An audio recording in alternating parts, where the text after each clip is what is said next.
Pas de soleil, pas de soleil, pas de soleil. Salut les organisers et bienvenue dans cette nouvelle vidéo, une vidéo du dimanche. Depuis le temps, j'avais très envie aujourd'hui d'aborder le thème des habitudes. Parce que quand on veut manifester une nouvelle vie, c'est que notre personnalité actuelle ne correspond pas à ce qu'on souhaite atteindre. Et afin de réaliser ce qu'on souhaite atteindre, afin d'attirer ce qu'on souhaite obtenir aussi, parce que la loi de l'attraction c'est vraiment cette capacité à attirer à nous ce dont on a besoin par rapport à qui on a besoin de changer. Si on veut obtenir quelque chose de différent, il faut faire quelque chose de différent. Et je trouvais que cette notion d'habitude était un très bon moyen de passer à l'action d'une manière ou d'une autre pour changer. Et dans mes récentes lectures, j'ai notamment lu le livre qui en anglais s'appelle Atomic Habits et qui a été traduit en français sous le titre Un rien peut tout changer. Et donc je m'appuie sur ce bouquin pour vous parler d'habitude aujourd'hui. Je vais dissocier ça en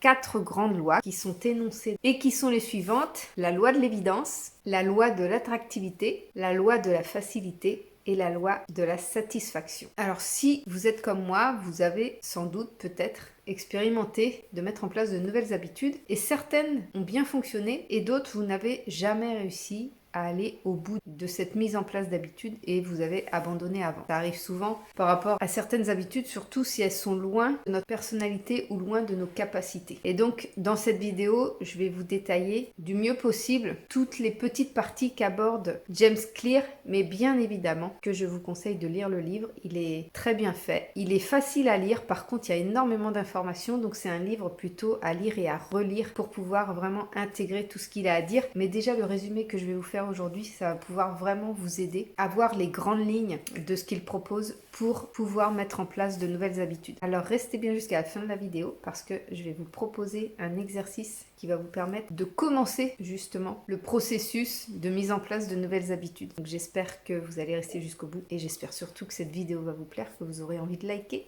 et de vous abonner après l'avoir écoutée. Donc la première loi dont parle James Clear dans son livre, c'est la loi de l'évidence. Pour lui, pour qu'une habitude devienne réellement une habitude, qu'elle perdure dans le temps, il faut la rendre évidente. Pour ça, il propose de se reporter sur des déclencheurs qui vont permettre d'engendrer l'habitude de façon automatique à tel point qu'on le fait sans y penser. Alors pour cela, il faut passer par plusieurs étapes. Il faut d'abord définir les habitudes qu'on a actuellement pour pouvoir les modifier. Par exemple, une des habitudes que moi j'avais, c'était de prendre mon téléphone dès que je me réveillais. Le matin, c'est mon téléphone qui me sert de réveil et donc forcément déjà, je prends mon téléphone pour éteindre le réveil et automatiquement, j'allais voir sur les réseaux s'il y avait des messages, j'allais voir mes mails, etc., etc. C'est une très mauvaise habitude parce qu'en fait, je ne me laissais pas le temps de me réveiller. Je ne laissais pas le temps à mon cerveau de se remettre en route. Donc par rapport au déclencheur qu'énonce James Clear, le fait de me réveiller et d'éteindre mon alarme enclenchait l'habitude de regarder mon téléphone. Lui parle de 2 déclencheurs les plus courants qui sont le moment et le lieu. Pour l'exemple que je vais donner, le moment c'est au réveil et le lieu c'est dans mon lit. Si on prend l'exemple de l'habitude de brosser ses dents, eh bien le moment c'est après le petit déjeuner et le lieu c'est dans la salle de bain. Une fois qu'il a déterminé quels étaient les 2 déclencheurs les plus répandus, les plus connus, eh bien il propose de poser une intention pour associer une nouvelle habitude à un moment et à un lieu spécifique. Alors il propose pour ça d'utiliser une phrase qui dit je vais, entre guillemets, le comportement, on indique le comportement qu'on veut avoir à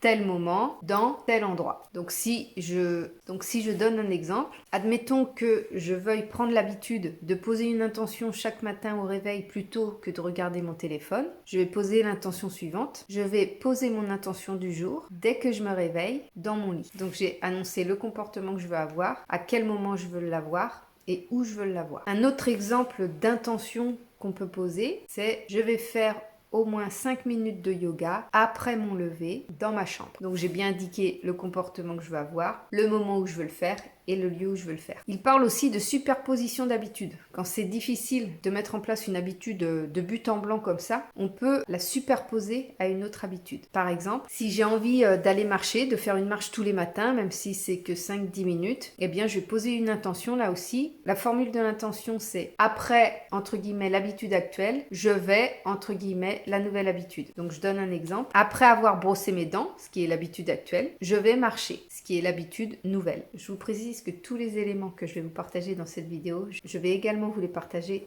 dans un article sur mon site internet, donc n'hésitez pas à aller checker mon site internet. Tout en haut, quand vous irez sur mon site internet www.lilyorganizer.com, vous regarderez la barre des menus tout en haut, il y a un menu article et c'est là que vous retrouverez l'article qui correspond à cette vidéo. Parenthèse à part, je continue. Dans cette loi de l'évidence, James Clear indique également qu'il faut considérer l'environnement parce que l'environnement est souvent plus important que la motivation elle-même. Par exemple, vous souhaitez comme nouvelle habitude d'arrêter de manger des sucreries. Mais dans votre environnement, sur votre plan de travail dans la cuisine, il y a une bonbonnière avec plein de bonbons dedans. L'environnement, tel que je le décris là, facilite la continuité de la mauvaise habitude. Donc le fait de faire des petits changements de contexte permet de faire des grands changements de comportement. Par exemple, si plutôt que d'avoir une bonbonnière qui est à disposition à la vue de tous et très facile d'accès, je la mets hors de vue, eh bien j'aurai plus cette tentation, j'aurai plus l'habitude d'aller chercher un bonbon quand je passe dans la cuisine par exemple. Parce que chaque habitude est toujours initiée par un déclencheur. Là par exemple, le fait de passer dans la cuisine et le fait de voir la bonbonnière est le déclencheur à la mauvaise habitude de prendre un bonbon ou de prendre une sucrerie. De la même manière, quelqu'un qui a l'habitude de fumer une cigarette après avoir bu son café, l'effet déclencheur c'est de boire le café qui déclenche automatiquement l'envie d'une cigarette. De la même manière, si tu es entouré de fumeurs, donc ton environnement est entouré de fumeurs et que toi tu as envie d'arrêter de fumer, ça va forcément être beaucoup plus difficile de mettre en place la nouvelle habitude par rapport à l'environnement dans lequel tu vis. Donc pour commencer, pour rendre les habitudes évidentes, travailler sur la loi de l'évidence par rapport à l'instauration de nouvelles habitudes, James Clear propose de chercher les déclencheurs de bonnes habitudes actuelles. Par exemple, après le petit déjeuner, tu as l'habitude de brosser tes dents. Un autre exemple, après t'être levé, tu as l'habitude de refaire ton lit. Ou alors, après avoir bu ton café, tu as plutôt l'habitude de boire un grand verre d'eau. L'objectif, là, c'est de trouver tout ce qui déclenche actuellement dans ton environnement, tout ce qui déclenche les bonnes habitudes. Donc, quand James Clear indique qu'il faut considérer l'environnement, c'est parce que le contexte va être le déclencheur de l'habitude. Il indique d'ailleurs que les nouvelles habitudes sont toujours beaucoup plus faciles à prendre dans un nouvel environnement parce qu'il n'y a pas les prismes des anciens déclencheurs en fait. On n'a pas d'anciens déclencheurs quand on est dans un nouvel environnement, qu'on soit en vacances ou qu'on est déménagé dans une nouvelle maison. Eh bien, il n'y a pas encore de déclencheur parce qu'il n'y a aucune habitude de prise. Alors dans cette loi, il parle également de maîtrise de soi, mais pas dans le sens où il faut se maîtriser, mais dans le sens où il faut compter le moins possible sur la maîtrise de soi. Parce que quand l'habitude est prise, elle devient automatique et du coup, le changement devient invisible. C'est-à-dire qu'on se rend même plus compte qu'on a cette habitude-là. C'est pour ça qu'il conseille plutôt d'éviter la tentation plutôt que d'essayer d'y résister. Par exemple, je parlais de la bonbonnière tout à l'heure, plutôt que de vouloir absolument laisser une jolie bonbonnière à l'exposition de tout le monde, au risque de toujours avoir la tentation d'aller piocher dedans, eh bien il suggère plutôt d'éviter la tentation, donc de cacher par exemple la bonbonnière pour éviter d'être tenté de prendre un bonbon à l'intérieur. Donc l'idée c'est de vraiment réduire l'exposition au déclencheur pour éliminer une mauvaise habitude. Par exemple, je vois pour Gaël qui a arrêté de fumer depuis 3 mois je crois maintenant, et bien ce qu'il a fait c'est qu'il associait toujours le fait de boire du café le matin à la cigarette qu'il fumait par la suite. Donc ce qu'il a fait c'est qu'il a arrêté de boire du café le matin, il a changé de petit déjeuner, il a commencé à prendre du chocolat chaud avec du pain et il a arrêté de boire du café, ce qui fait que le déclencheur qui était le café, n'était plus. Il a réduit l'exposition au déclencheur, donc qui était notamment le café du matin, ce qui lui a permis de faciliter l'arrêt de la cigarette. Donc compter sur la maîtrise de soi, c'est vraiment une stratégie à court terme, mais pas à long terme. La deuxième loi que James Clear partage dans ce livre, c'est la loi de l'attractivité. Là, il parle de comment rendre une habitude attractive, comment faire qu'une habitude nous donne envie. Il parle de choisir une opportunité qui donne envie, parce que en créant une opportunité qui donne envie, cette opportunité va se transformer en habitude, parce qu'on va vouloir avoir envie de la réitérer, de la refaire. Par exemple, si on se crée l'opportunité de faire du sport en se mettant en tenue de sport dès le lever le matin, eh bien ça déclenchera beaucoup plus l'envie de faire du sport, de faire de l'exercice puisqu'on sera déjà en tenue. Alors que si on décide de s'habiller en tenue de bureau par exemple et qu'après on se dit bah tiens je vais faire du sport et je me mets en tenue de sport, eh bien l'opportunité va donner moins envie. Effectivement, j'ai le temps de faire du sport, mais je suis pas en tenue de sport, donc ça me donne pas envie d'aller faire du sport. En fait, les habitudes, c'est des boucles d'action qui sont liées à la dopamine. Et quand la dopamine augmente, l'action à agir augmente. Il y a aussi l'attente d'une récompense qui nous pousse à agir. Dès qu'on sait qu'on va avoir une récompense au bout, on a envie de le faire parce qu'on pense déjà à la récompense. C'est un petit peu la carotte devant l'âne. Dans la loi de l'attractivité, il y a aussi une forte notion de culture. Notre culture détermine nos comportements. Parce que dans notre culture, on a envie d'appartenir à une tribu, à un clan. Et si le clan a certaines habitudes, on adopte assez facilement, beaucoup plus facilement même, les habitudes du clan. Par exemple, quelqu'un qui est dans une culture religieuse et qu'il voit tous les fidèles de cette culture religieuse aller à l'église tous les dimanches, eh bien il va avoir cette habitude systématique d'aller également lui aussi à l'église tous les dimanches. James Clear dissocie 3 groupes sociaux, les proches qui concernent la famille et les amis, la masse qui concerne la tribu, la communauté, et les puissants qui concernent plus les célébrités, les personnes de prestige, les personnes qui ont de la renommée. Donc pour ça, pour rendre cette loi de l'attractivité beaucoup plus puissante, il propose de choisir une culture où l'habitude qu'on a envie de mettre en place y est inclus comme une normalité en fait. Par exemple, si l'habitude que tu veux mettre en place, c'est de faire du vélo tous les dimanches, tu vas te diriger vers un club de cyclotouristes qui, tous les dimanches, a pour habitude normale de faire du vélo, en groupe, en club, etc. Donc l'habitude va être beaucoup plus facile à apprendre parce que tu vas avoir cette impression d'intégrer un clan, de respecter une communauté, etc. Donc dans cette partie, dans cette loi de l'attractivité, James Clear propose également d'identifier les causes des mauvaises habitudes. Qu'est-ce qui a engendré ces mauvaises habitudes pour pouvoir y remédier. Par exemple, si on prend le fait de fumer une cigarette, qu'est-ce qui a engendré cette habitude? C'est peut-être à l'époque, si ça fait plusieurs années, c'était peut-être le fait de vouloir faire comme tout le monde, ou c'était peut-être le stress qui provoquait l'envie de fumer. Donc voilà, il propose vraiment dans cette partie-là d'identifier ce qui a enclenché les mauvaises habitudes et de modifier le déclencheur finalement de cette mauvaise habitude pour créer une nouvelle habitude et une bonne habitude. Il dit aussi que pour changer une mauvaise habitude, il faut la rendre rebutante. C'est-à-dire qu'il faut qu'elle donne le moins de plaisir possible ou qu'elle donne le moins envie possible. Si par exemple, j'ai toujours ma bonbonnière, mais que je décide de la mettre tout en haut d'un meuble où je ne peux avoir accès à ce meuble que par l'intermédiaire d'un escabeau, que par l'intermédiaire d'une marche. Ça va rendre beaucoup plus difficile l'envie d'aller chercher un bonbon parce qu'il va falloir que je me déplace aller chercher l'escabeau ou aller chercher la marche pour pouvoir monter dessus, pour pouvoir atteindre éventuellement la bonbonnière, au risque peut-être même de la faire tomber. De la même manière, il propose de mettre en avant les avantages au fait d'éviter les mauvaises habitudes. Par exemple, l'avantage d'éviter de fumer, c'est maintenir sa santé, éviter de tousser, sentir bon, avoir bonne haleine, etc. Enfin, ça peut être plein de raisons différentes, mais il faut surtout trouver des avantages qui vont être impactants psychologiquement pour se dire, bah ouais, en fait,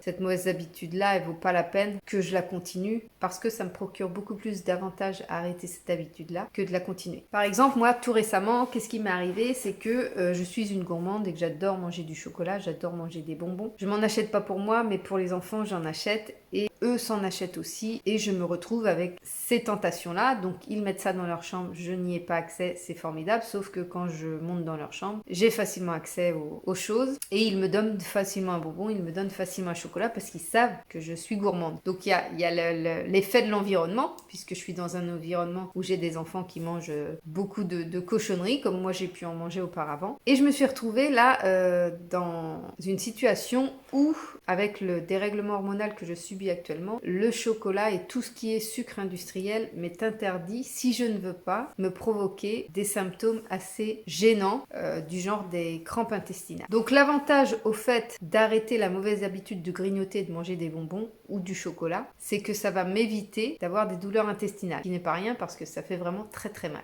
Donc ça m'a permis déjà de conscientiser le fait que si j'avais ces douleurs intestinales, c'était dû à la consommation, à ma mauvaise habitude de consommation de chocolat et de sucreries. Donc ça m'a permis de prendre conscience de ça et de trouver un meilleur avantage à arrêter que de continuer. Parce que le plaisir dure à peine 5 minutes, mais les douleurs intestinales durent tout un après-midi. Donc, le choix est vite fait. La troisième loi que partage James Clear, c'est la loi de la facilité. Il dit qu'il vaut mieux avancer lentement, mais sans retour en arrière possible. Quand on veut mettre en place une habitude, et moi j'ai été la première à faire cette erreur-là, c'est qu'on veut tout changer en même temps. Soit mettre tout plein d'habitudes en place en même temps, ou soit mettre en place une habitude qui est vraiment contraignante, qui va tout changer en fait, parce qu'on veut un résultat rapide. Donc on veut mettre en place une habitude assez importante pour pouvoir voir le résultat rapidement. Le problème de ça, c'est que ça crée tellement de chamboulements, tellement de changements, tellement de différences par rapport à là où on est initialement, qu'on ne tient pas dans la durée. Lui, ce qu'il conseille, c'est de vraiment avancer lentement dans la mise en place de l'habitude pour pouvoir la faire durer dans le temps, pour qu'elle devienne automatique et qu'on n'ait pas envie de l'arrêter. Il parle également énormément de pratique. Pour lui, il faut d'abord pratiquer avant de planifier. Souvent on se dit bon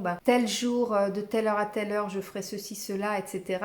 Et finalement on passe pas à l'action. Donc lui il conseille vraiment de passer à la pratique, de pratiquer, répéter pour que l'habitude devienne un automatisme. Par exemple si je veux mettre en place du sport dans mon quotidien, eh bien je vais commencer par des toutes petites séances. 1 voire 2 toutes petites séances par semaine pour commencer petit à petit à me créer l'habitude. Mais je ne dois pas, comme j'ai pu le faire auparavant, je ne dois pas m'imposer par exemple de faire 2 heures tous les samedis de sport parce que quand le samedi arrive en fait on a planifier autre chose dans notre week-end, on a eu envie de faire autre chose et finalement ça passe à l'as parce que 2 heures on trouve ça énorme et on trouve ça bien trop important par rapport à la volonté, la motivation et ce qu'on a prévu de faire autrement. Donc il vaut mieux prévoir beaucoup moins longtemps de façon à avoir le moins envie possible d'annuler la séance et surtout de faciliter la possibilité de le faire. Une chose importante qu'il indique dans son livre, c'est que la durée de la pratique n'est jamais aussi importante que le nombre de fois où elle a été mise en pratique. Si vous planifiez 5 minutes de yoga tous les jours,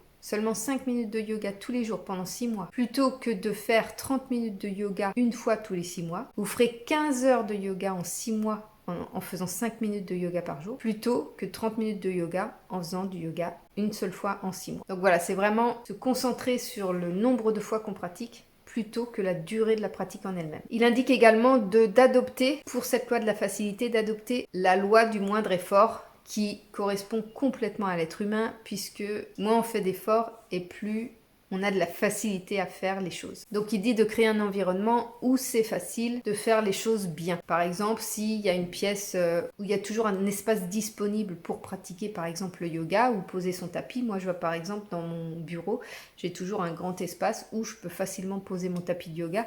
Donc ça facilite l'envie de pratiquer le yoga. J'ai pas beaucoup d'efforts à faire, j'ai pas besoin de bouger des meubles, j'ai pas besoin de bouger des chaises, etc. Pour pratiquer mon yoga, j'ai déjà un espace suffisamment grand pour poser mon tapis. Donc plus les contraintes sont faibles, plus les habitudes sont faciles. Et de la même manière, plus on augmente les contraintes liées au mauvais comportement, moins on a envie de réitérer ces mauvais comportements. Donc c'est ce que je partageais dans l'exemple de la bonbonnière. Si je la mets de façon inaccessible, ça va me contraindre à aller chercher des choses pour pouvoir y accéder, alors que quand elle était à disposition, eh bien c'était beaucoup plus facile, c'était vraiment la loi du moindre effort. Donc quand on veut arrêter une mauvaise habitude, il faut qu'on augmente les contraintes pour faire cette mauvaise habitude. Quand on a envie de créer une bonne habitude, c'est de faciliter, d'avoir le moins de contraintes possible pour pouvoir mettre en place cette bonne habitude. Il parle aussi de la règle des 2 minutes, c'est ce dont je parlais tout à l'heure, c'est que le nombre de fois où on pratique est plus important que la durée de la pratique en elle-même. Donc lui, il parle de la loi des 2 minutes. C'est-à-dire que toute nouvelle habitude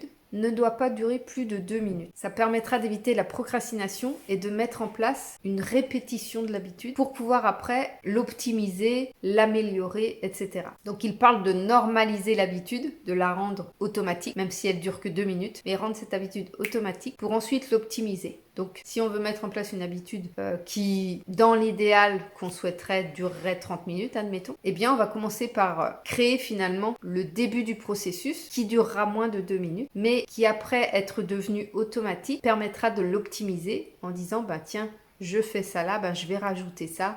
Et ça va me permettre petit à petit d'instaurer une nouvelle habitude et de faire évoluer cette nouvelle habitude. Donc pour rappel, une habitude qui n'est pas établie ne peut pas être améliorée. Si on n'a pas mis d'habitude en place, on ne peut pas l'améliorer. C'est logique, mais je pense que le rappel était nécessaire. Donc il rappelle encore et encore que les bonnes habitudes doivent être inévitables et les mauvaises habitudes impossibles. Pour donner un exemple de rendre les habitudes inévitables et les mauvaises habitudes impossibles, il parle de dispositif d'engagement, c'est-à-dire de faire un choix dans le présent pour garantir un meilleur comportement à l'avenir. Donc par exemple, si les 2 minutes de la nouvelle habitude que je mets en place, c'est de préparer ma tenue de sport la veille au soir pour faire du sport le lendemain matin, eh bien c'est un dispositif d'engagement pour me permettre ensuite, à terme, de mettre en place une séance de sport le matin. Et enfin, la dernière loi qu'il partage, c'est la loi de la satisfaction. Et pour ça, il y a une loi fondamentale pour créer le changement de comportement. C'est que l'on répète un comportement quand l'expérience est satisfaisante. Si on a aimé le faire, on va avoir envie de le refaire. Si on n'a pas aimé l'expérience, on va pas avoir envie de répéter l'expérience. C'est encore une fois très logique, mais le nombre de fois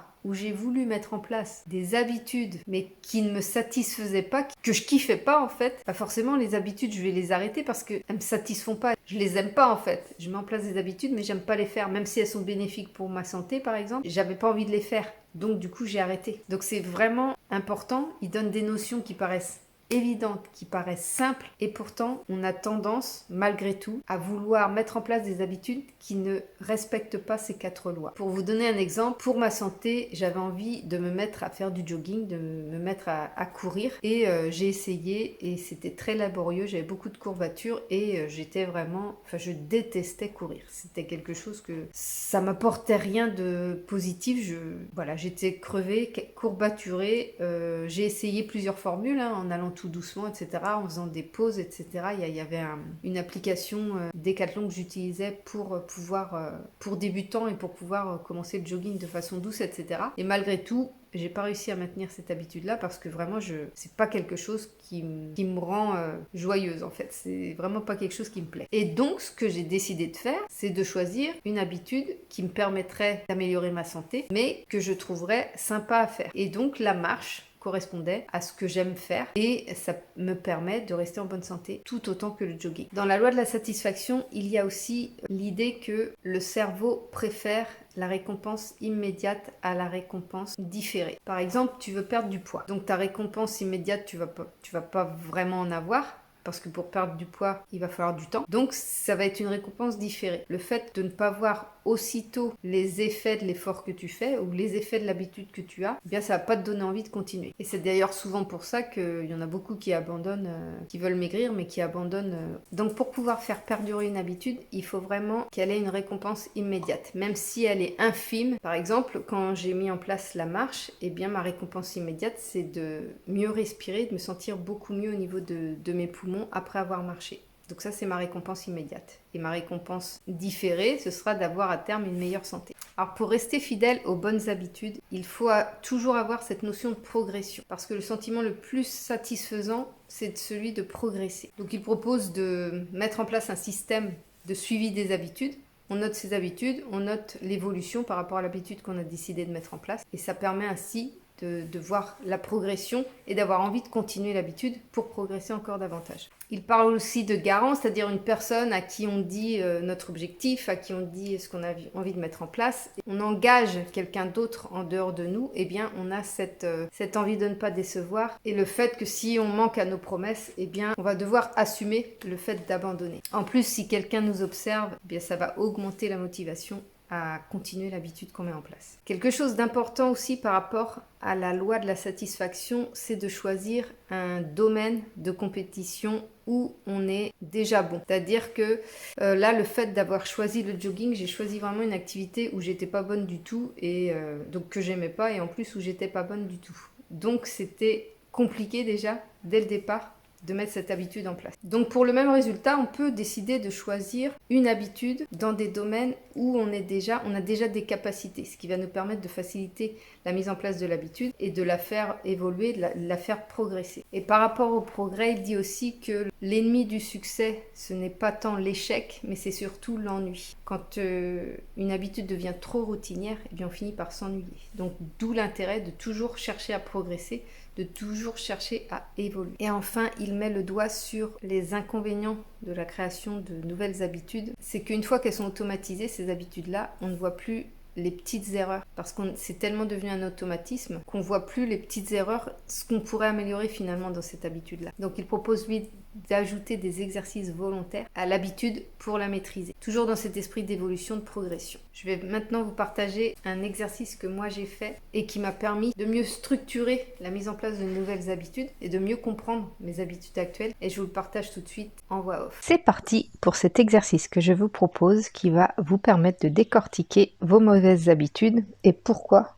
vous avez ces mauvaises habitudes. La première question à se poser, c'est quelles sont mes mauvaises habitudes selon moi? Pour vous donner un exemple, je vais vous partager ce que moi j'ai répondu. Donc en petit 1, j'ai mis me coucher tard quand je sais que le lendemain je n'ai pas besoin de me lever tôt. En petit 2, jouer à des jeux addictifs sur mon téléphone. En petit 3, regarder les réseaux sociaux quand je me sens fatiguée au lieu d'aller marcher ou de me coucher. Petit 4, regarder mon téléphone au lever ou au coucher. La deuxième question à se poser, c'est quel avantage immédiat ou émotion immédiate cela m'apporte-t-il? Donc pour répondre au petit 1 auquel j'ai répondu précédemment, j'ai répondu « Cela me donne la sensation d'être libre de faire ce que je veux quand je veux. Je défie la discipline en quelque sorte. » Pour répondre au petit 2, toujours cette même sensation d'être libre et de faire ce que je veux quand je veux et la sensation que ça va me permettre de ne penser à rien. Pour répondre au petit 3, l'espoir qu'une de mes vidéos a cartonné ou bien que quelqu'un ait une question à me poser ou une commande d'accompagnement à faire. Et pour répondre à la question numéro 4, toujours cet espoir de croire qu'une vidéo va changer ma vie parce qu'elle aura fait des vues. La troisième question à se poser, c'est quels sont les inconvénients de ces mauvaises habitudes? Je repousse ce que j'ai à faire, création de mes accompagnements, formation. Ce qui est fou, c'est que je recule l'échéance de ce que j'ai envie de créer le plus au monde. Pour répondre au petit 2, ça me prend du temps, ce qui m'empêche d'accomplir les objectifs pour ma nouvelle vie. Pour répondre au petit 3, me comparer et envier ceux qui réussissent au lieu de créer ma propre réalité, ce qui engendre de la culpabilité et du stress. Et en petit 4, manque de sommeil qui m'oblige à faire des siestes la journée, perte de temps et d'énergie. Il faut savoir que j'ai répondu à ces questions il y a exactement un mois, c'était le 26 avril, et que depuis ça a bien progressé, bien évolué, donc je me reconnais plus trop dans une grosse partie de ces mauvaises habitudes. Question suivante, quelles bonnes habitudes pourraient venir les remplacer? Donc en petit 1, je me suis noté me coucher tôt et me lever tôt tous les jours. En petit 2,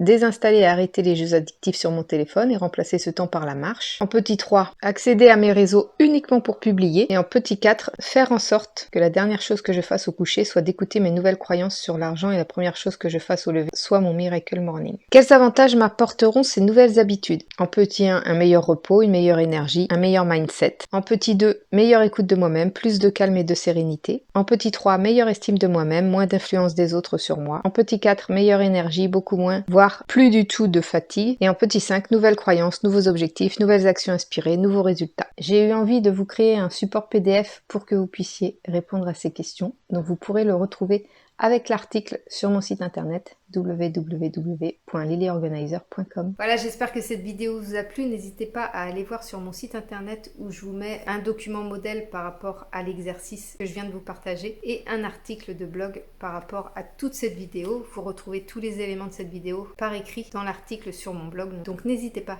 à aller checker mon site www.lilyorganizer.com. Si cette vidéo vous a plu, likez, partagez, commentez et je vous donne rendez-vous très bientôt dans une prochaine vidéo. Salut!